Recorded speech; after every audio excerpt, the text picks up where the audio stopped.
gudoomiyaha gudida qabanqaabada shirweynaha xisbiga xaakimka talada dalka Soomaaliland haya ee kulmiye Cabdikariin Axmed Maxamed Xinif ayaa ku dhawaaqay waqtiga la qabanayo shirweynaha afraad ee xisbiga kulmiye kadib kulan ay isugu yimaadeen gudida qabanqaabada shirweynaha xisbiga kulmiye.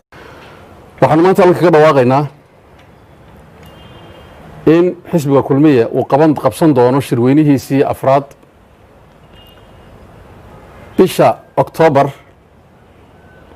ifooda inagu soo haysa bisha tobnaad ee sanadka 2020 afarteeda shanteeda iyo lixdeeda haddii ilaahay ka dhigo oo de qadarka ilaahayna gaarsiiyo ku talagalka xisbigu maanta aan ku dhawaaqaynaa waa sidaa weeye.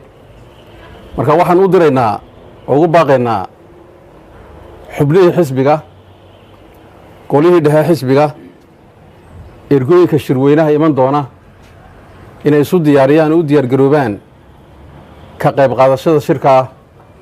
waxaanu ka dhici doonaa caasimadda jamhuuriyadda Soomaaliland ee Hargeysa ayuu ka dhici doonaa haddii ilaahay ka dhigo.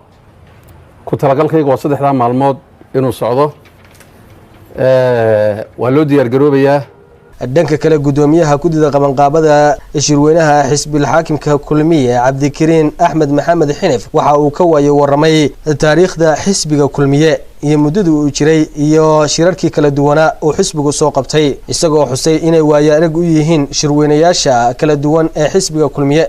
waxaan filayaa inaanu nahay xisbiga uun 4 shir ama 3 soo qabsaday kii afraadna imanka u diyaar garoobaya waana de wax sharci ah oo ama sharci qaran ha noqoto oo xeerfudin oo amrayo ama kaayaga xisbigaba ha noqoto xiroosaadka xisbiga ha noqoto ayaa waxay inagu waajibinayaan in shirarka xisbiyada la qabto 5 sanadoodba hal mar.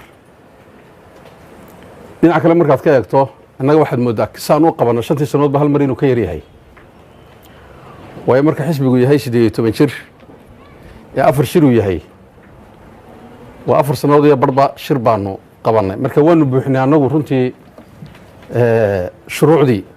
Cabduqaadir Cabdullaahi Nuur, telefishinka qaranka Soomaaliland, Hargeysa.